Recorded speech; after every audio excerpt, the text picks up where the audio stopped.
Good morning, my friends, and welcome to this Memorial Day weekend installment of Weekend Update.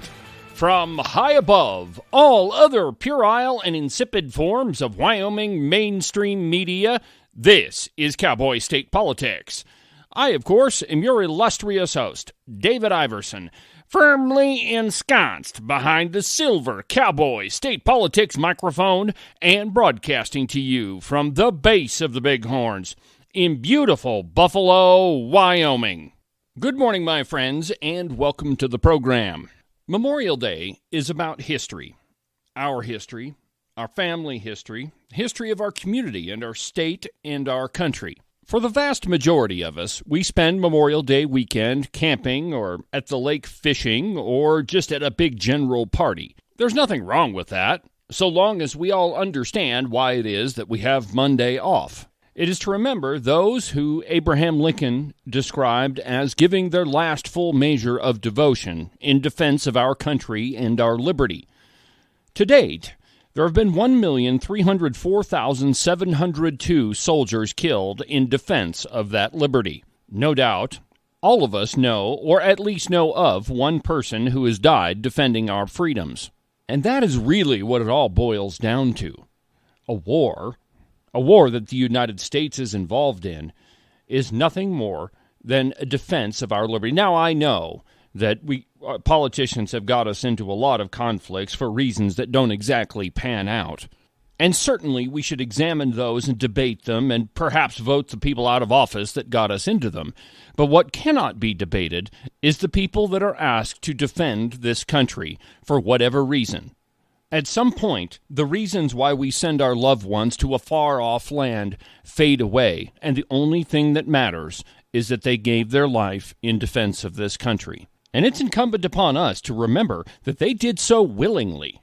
In America, we don't have compulsory military service. Now, I know that we did have a draft during the Vietnam War, but since then, we haven't instituted one, and so everyone who has gone to Afghanistan or some other country that probably none of us will know of, those people did that of their own accord. Those who gave their lives for this country, as of April 10th, 2023, in order of the highest casualties, here they are.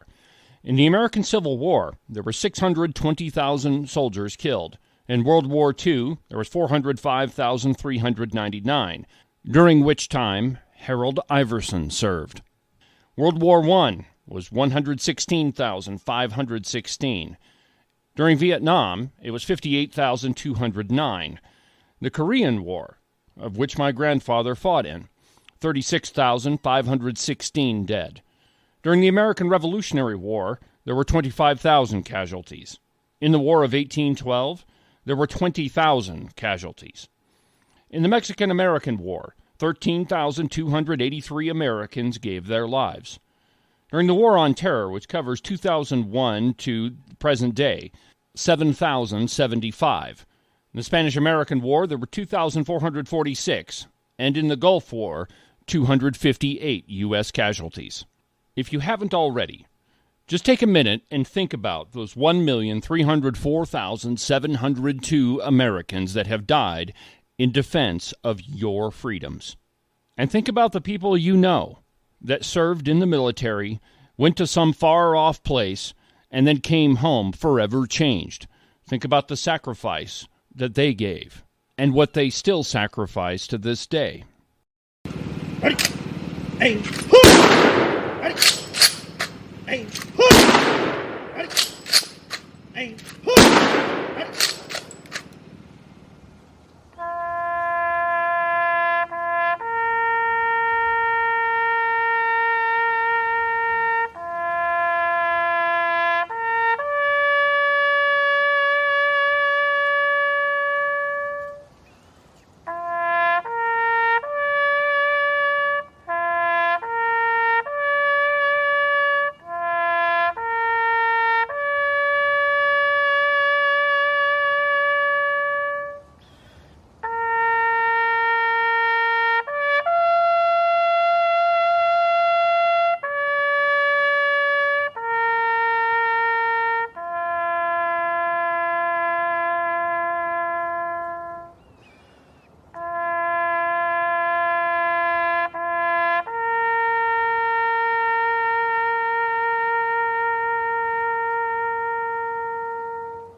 According to the Association of the United States Army, Taps was written by General Daniel Adams Butterfield and a bugler named Oliver Wilcox Norton.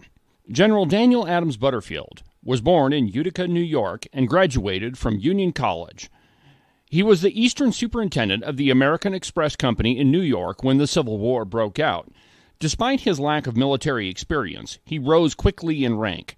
A colonel in the 12th Regiment of the New York State Militia, he was promoted to brigadier general and given command of a brigade of V Corps of the Army of the Potomac.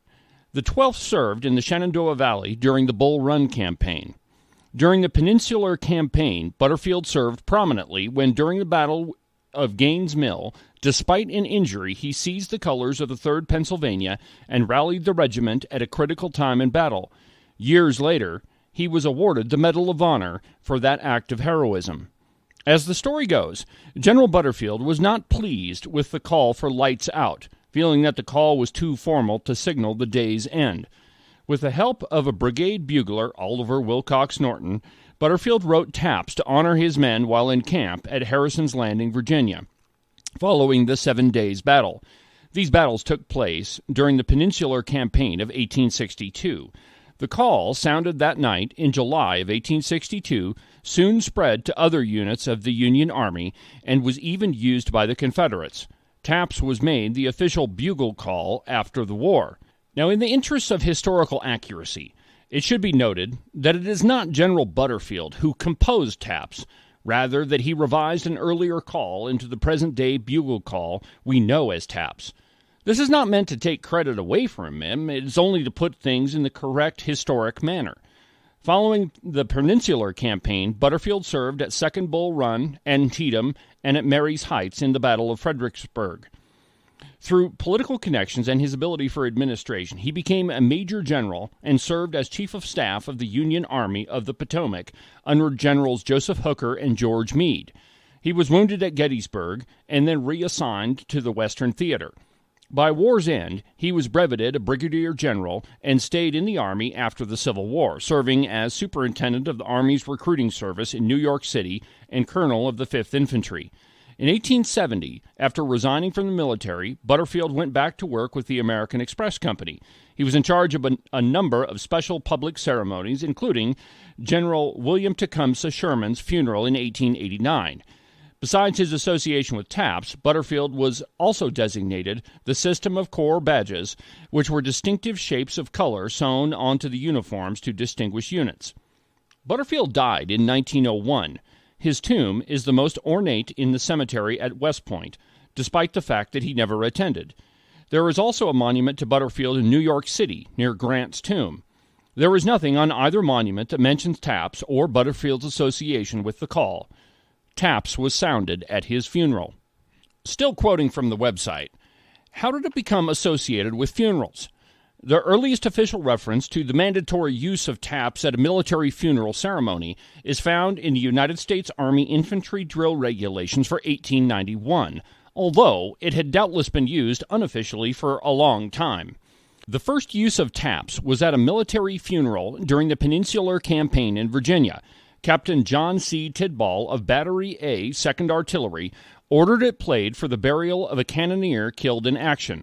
Since the enemy was close, he worried that the traditional 3 volleys would renew fighting. During the Peninsular Campaign in 1862, a soldier of Tidball's Battery A of the 2nd Artillery was buried at a time when the battery occupied an advanced position, concealed in the woods. It was unsafe to fire the customary 3 volleys over the grave on account of the proximity of the enemy, and it occurred to Captain Tidball that the sounding of taps would be the most ceremony that would be substituted. There's other stories of how taps originated, but this one seems to be the most probable. However, does it really matter who wrote it, or where it started, or who played the first note? No. What matters is every time we hear it, it reminds us of the people who gave their lives for our freedom. For Americans, taps is almost instinctive.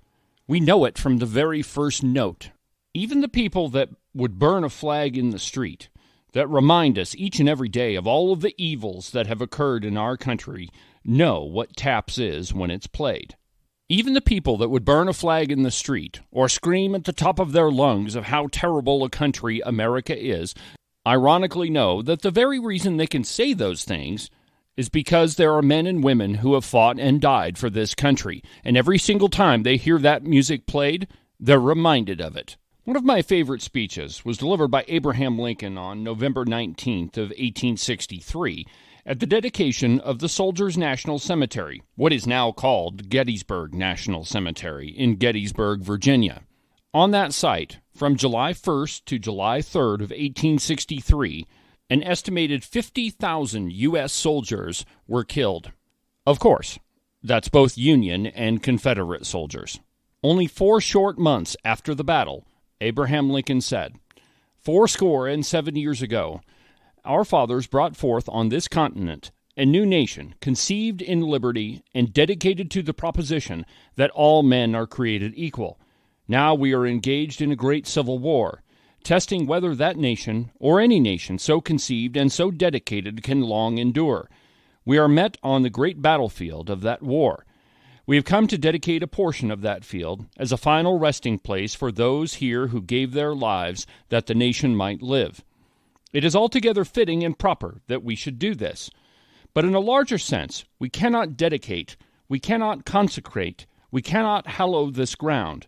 The brave men, living and died, who struggled here, have consecrated it far above our poor power to add or detract. The world will little note, nor long remember what we say here, but it can never forget what they did here. It is for us, the living, rather, to be dedicated here to the unfinished work which they who fought here have thus far so nobly advanced. It is rather for us to be here dedicated to the great task remaining before us, that from these honored dead we take increased devotion to that cause for which they have gave the last full measure of devotion, that we here highly resolve that these dead shall not have died in vain, that this nation, under God, shall have a new birth of freedom, and that government of the people, by the people, and for the people, shall not perish from this earth." Think about what he said. It is for us, the living, rather, to take increased devotion to the great task remaining before us.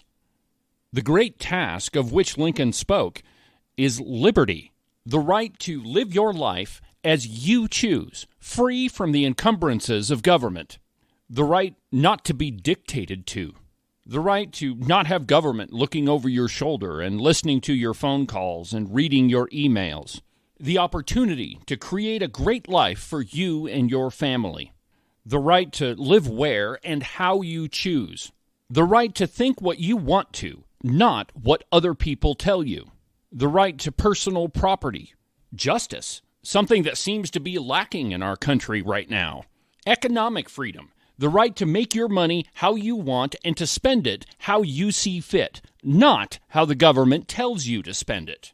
We could make a list that goes on, and the reason that we can is for the sacrifice of every single person who's given their lives for this country.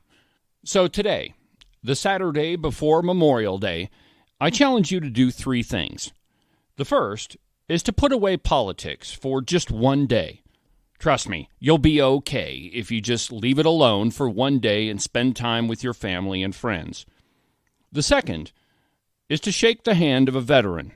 Walk up to somebody in the grocery store or someone you see on the street, shake their hand, and say thank you.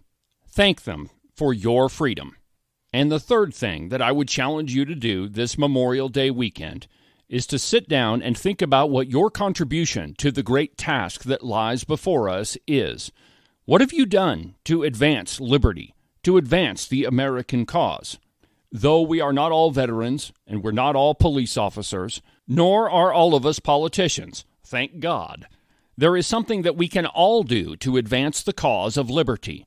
Maybe you're a teacher, and you can show your class Thomas Jefferson's first draught of the Declaration of Independence. Perhaps you're a librarian, and you could suggest that somebody read the Federalist Papers. It doesn't really matter what it is. There's something that we can all do. But I challenge you to sit down and think about what your contribution to this amazing country is.